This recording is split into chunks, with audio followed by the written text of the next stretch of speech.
మీ business ఏదైనా మీ ఊర్లో promotion చేయాలంటే అది సుమన్ టీవీతోనే సాధ్యం. ఇప్పుడే సంప్రదించండి. Welcome to Suman TV Kothagudem. ప్రస్తుతం మనం జులూరుపాడు మండలం మాచినపేట దగ్గర అయితే ఉన్నాం.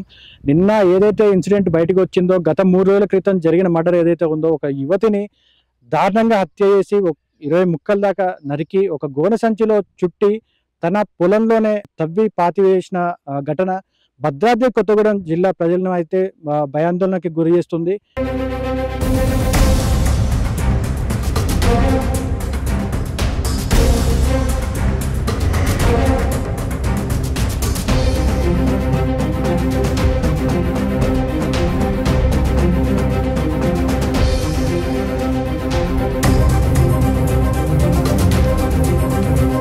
ఈ వార్త విన్న వెంటనే ఈ చుట్టుపక్కల ప్రజలు కానీ, భద్రాద్రి కొత్తగూడెం జిల్లా వాసులు కానీ భయాందోళనకు గురవుతున్నారు.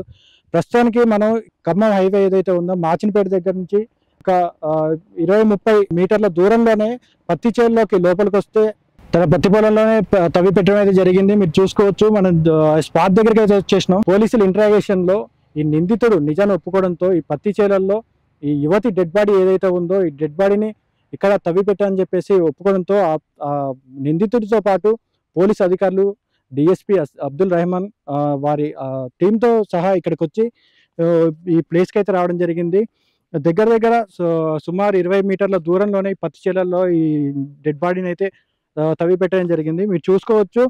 ఎక్కువ అడుగుల లోతులో కూడా కాకుండా నిందితుడు ఒక 5-6 అడుగుల లోతులోనే ఈ డెడ్ బాడీని అయితే తవ్వి పెట్టడం జరిగింది. దగ్గర దగ్గర 20 ముక్కల దాకా నరికేసి గోనె సంచిలో చుట్టి అమానుషంగా దారుణంగా ఈ డెడ్ బాడీని అయితే ఇక్కడ పూడ్చిపెట్టడం జరిగింది. ఇక్కడ ఎక్కువసేపు కూడా ఉండలేకపోతున్నాం. నిన్న గవర్నమెంట్ వైద్యులు అట్లనే పోలీస్ అధికారుల సమక్షంలో ఈ డెడ్ బాడీని వెలికి తీసి గవర్నమెంట్ హాస్పిటల్కి పంపించడం జరిగింది. పూర్తి పంచనామా తర్వాత గవర్నమెంట్ హాస్పిటల్కి అయితే ఈ డెడ్ బాడీని అయితే పంపించడం జరిగింది.